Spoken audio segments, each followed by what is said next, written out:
Еще вчера в этих жестяных банках был консервированный горошек, кукуруза, тушенка. И после использования они шли в мусорку.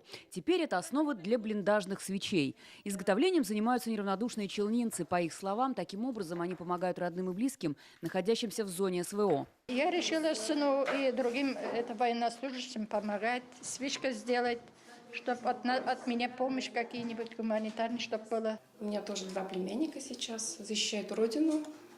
Я тоже решила помочь как-то. Первый день пришла вот в этот исполком помочь в изготовлении таких блиндажных свечей. Изготовление свечей – процесс несложный, говорят женщины. Смесь растапливают на плите, в чайниках. Так удобнее заливать в банки. Масса застывает за 20 минут. В составе нужно соблюдать пропорции. Парафин трескается на морозе и меньше горит, поэтому обязательно добавляют воск. Я ведь не жду, пока совсем расплавится вся вот там масса. Я вот, видите, я его помешиваю. Для чего? Для того, чтобы облить остатки кусков этого парафина.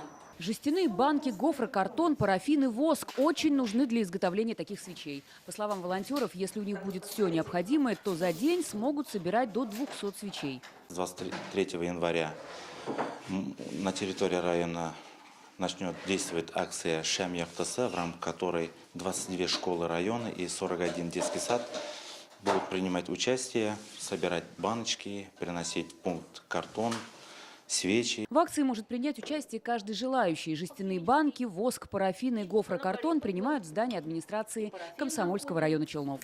Светлана Звонарева, Эльмира Гайнудинова, Сергей Вильданов, ТНВ, Набережные Челны.